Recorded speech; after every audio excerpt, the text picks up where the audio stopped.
नमस्कार दोस्तों। आज हम जानेंगे कि प्राण क्या है, इसके प्रकार कौन कौन से हैं, या यूं कहें इसका विभाजन किस प्रकार किया गया है।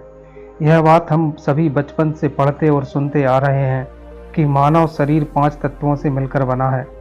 लेकिन कभी आपने सोचा है कि प्राण क्या होता है? यूं तो शरीर में मुख्य प्राण तत्व एक ही है, लेकिन शरीर में इसकी उपयोगिता और क्रियाशीलता के आधार पर कई भागों में विभक्त किया गया है। जिस प्रकार बिजली या ऊर्जा एक ही है, परंतु उसका उपयोग अलग अलग तरह से किया जाता है, उसी प्रकार शरीर की मुख्य प्राण शक्ति एक ही है, लेकिन शरीर में विभिन्न कार्यों की उपयोगिता के आधार पर इन्हें 5 भागों में बांटा गया है। आइए जानते हैं प्राण और उसके 5 प्रकारों के बारे में। प्राण अर्थात समस्त जीवन का आधार और सार। यह वह ऊर्जा और तेज है जो संपूर्ण विश्व में व्याप्त है, अर्थात यह प्रत्येक उस वस्तु में प्रवाहित होता है जिसका अस्तित्व है। सामान्य तौर पर मौलिक इकाई जो एक निर्जीव वस्तु से जीवित वस्तु को अलग करती है प्राण कहलाती है। लेकिन एक योगी के लिए श्वास से जोड़ने के अलावा और भी बहुत कुछ है। योग परंपरा के अनुसार प्राण शरीर में वह ऊर्जा है जो हमें जीवित रखती है, क्योंकि यह जीवन के लिए जिम्मेदार है। इसलिए जीवित प्राणी के लिए यह एक महत्वपूर्ण जीवन शक्ति है। जब प्राण प्रवाहमान होता है तब शरीर स्वैच्छिक एवं अनैच्छिक कार्य करता है। उदाहरण के लिए श्वास का चलना, पाचन, धड़कन, चलना, बात करना, सोचना, ये सभी क्रियाएं प्राण द्वारा ही नियंत्रित होती हैं।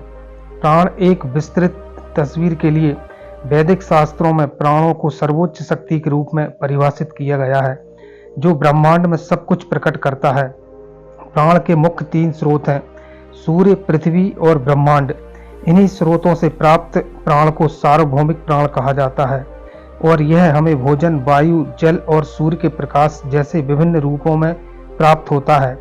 हमारा शरीर अंगों की एक जटिल प्रणाली है, और इसके समुचित कार्य को संपन्न करने के लिए प्राणों का निरंतर प्रवाहमान होना अति आवश्यक है। प्राण सूक्ष्म ऊर्जा चैनल के माध्यम से शरीर में प्रवाहित होता है, जिसे यौगिक शब्दावली में नाड़ी कहा जाता है।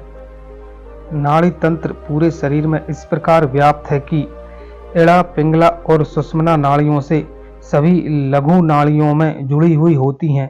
ये 3 मुख्य नाड़ियां रीढ़ की हड्डी के साथ सूक्ष्म शरीर में स्थित होती हैं, जहां इड़ा और पिंगला नाड़ी एक दूसरे को काटती है। उन बिंदुओं पर यह केंद्रीय ऊर्जा सुषुम्ना नाड़ी से मिलती है, और इस तरह क्रॉस सेक्शन का यह बिंदु केंद्र यानी 7 चक्र बनाता है। जब प्राण नाड़ियों में प्रवाहित होता है तब चक्रों का काम होता है, वह इसे छोटी नाड़ियों में वितरित करता है जो कि पूरे शरीर में फैली हुई है। जैसे ही कोई चक्र प्राण से पूरी तरह भर जाता है, वह अपनी धुरी पर परिक्रमा कर सभी प्राण शक्ति को सभी दिशाओं में निर्देशित कर देता है। इसे तब संतुलित चक्र कहा जाता है, जब इसमें प्राण संतुलित तरीके से प्रवाह होता है। योगियों ने जब प्राण को नाड़ियों में प्रवाहित होने के कार्य, तीव्रता और दिशा का अवलोकन किया, तो उन्होंने पाया कि शरीर के विभिन्न क्षेत्रों में प्राण अलग अलग तरह से कार्य करते हैं। यह पूरे शरीर में समान नहीं है। उदाहरण के लिए कुछ क्षेत्रों में प्राणों की दिशा ऊपर की ओर होती है, जबकि अन्य क्षेत्रों में यह नीचे की ओर होती है। प्राणों की ओर अधिक सटीक रूप से समझने के लिए योगियों ने इसे 5 भागों में विभाजित किया है।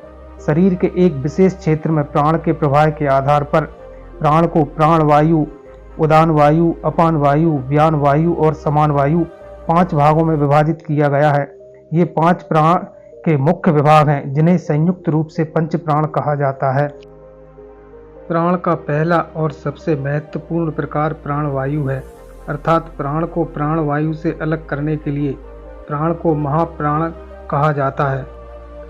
इस वायु का प्रवाह आमतौर पर अंदर और ऊपर की दिशा में होता है। शारीरिक स्तर पर प्राणवायु हृदय का धड़कना, सांस लेना या छोड़ने की प्रक्रिया सहित श्वसन प्रणाली के काम करने के लिए जिम्मेदार है। इसके अलावा यह भोजन को निगलने और पचाने में भी मदद करता है। कुछ शारीरिक और मनोवैज्ञानिक गतिविधियां जैसे आंखों की एकाग्रता, भावनाओं और मानसिक स्थिरता को भी संतुलित करता है। हृदय चक्र को इस वायु का मुख्य आसन कहा गया है, इसलिए प्राणवायु के असंतुलन या रुकावट से हृदय संबंधी समस्याएं हो सकती हैं। प्राणवायु को संतुलित करने के लिए आसन के कुछ उदाहरण हैं, जैसे खड़े cobra, bridge pose, bow pose, camel pose. अपान वायु प्राणवायु के विपरीत दिशा में बहती है, अर्थात नीचे की दिशा में बहती है तथा इसका मुख्य स्थान मूलाधार चक्र होता है। आमतौर पर प्राणायाम का उद्देश्य अपान वायु को उच्च ऊर्जा केंद्रों पर पुनर्निर्देशित करना और शरीर से इसके अनावश्यक प्रभाव को प्रतिबंधित करना होता है। अपान वायु का मुख्य कार्य मल, गैस और मूत्र के रूप में कचरे का निष्कासन करना होता है तथा यह प्रसव के समय सुगम मार्ग बनाने में भी मदद कराती है। इसके अलावा अपान वायु महिलाओं के लिए यौन उत्तेजना, स्खलन और मासिक चक्र के लिए भी जिम्मेदार होता है। अपान वायु का प्रमुख कार्य क्षेत्र पेल्विक फ्लोर अर्थात वह हिस्सा जिसमें ब्लैडर, यूटेरस, वर्जाइना और रेक्टम आदि का कोर होता है। यह उन अंगों को नियंत्रित करता है जो नाभि से पेरिनेम के बीच स्थित होते हैं, जैसे मूत्र प्रणाली, प्रजनन प्रणाली, गुर्दे और बड़ी आंत।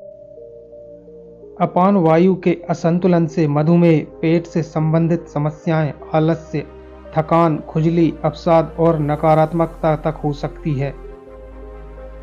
अपान वायु को संतुलित करने के लिए मूल चक्र के पास जागरूकता पैदा करने वाले आसन पर ध्यान केंद्रित किया जाता है, जैसे wound angle pose, tea tree pose और लोकस्ट पोज।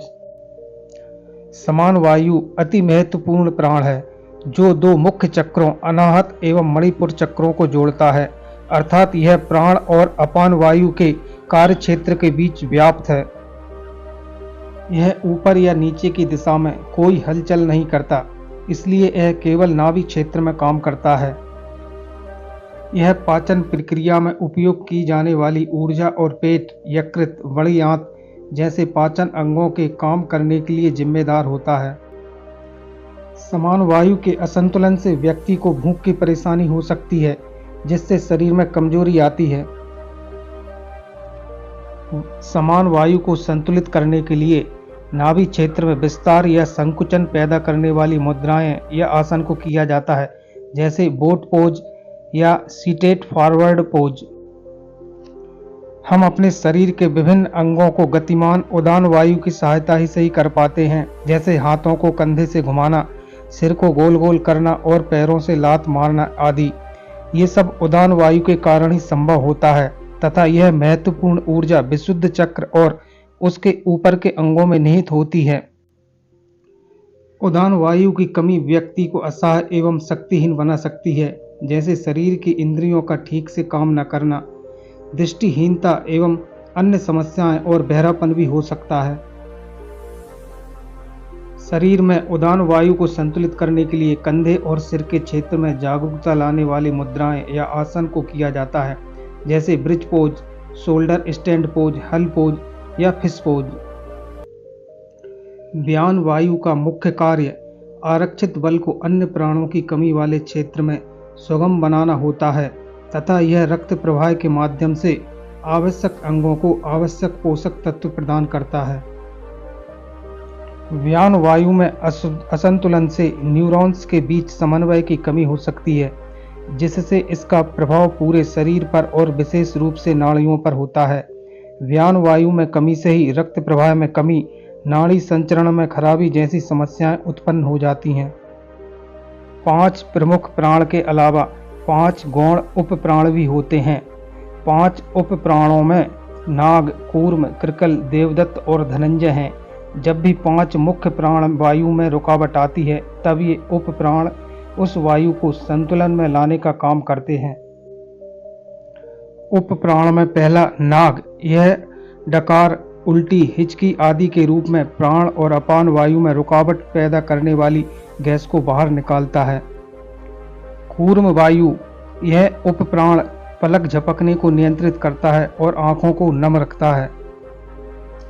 कृकल प्राण, यह श्वसन प्रणाली में रुकावटों को दूर करने के लिए छींक को प्रेरित करता है। देवदत्त, यह उपप्राण जमाई के रूप में गैस छोड़ता है तथा खाने के बाद गैस को बाहर निकालकर समान वायु ऊर्जा को संतुलित करता है। धनंजय, यह हृदय के धड़कन को नियंत्रित करता है और मृत्यु के बाद शरीर में विखंडन का कार्य करता है। तो दोस्तों, आज की हमारी यह प्रस्तुति कैसी लगी? यदि वीडियो अच्छी लगी हो तो लाइक करें और चैनल पर नए हो तो सब्सक्राइब करें। आज के लिए इतना ही, मिलते हैं अगली वीडियो में। तब तक अपना ख्याल रखिएगा। धन्यवाद।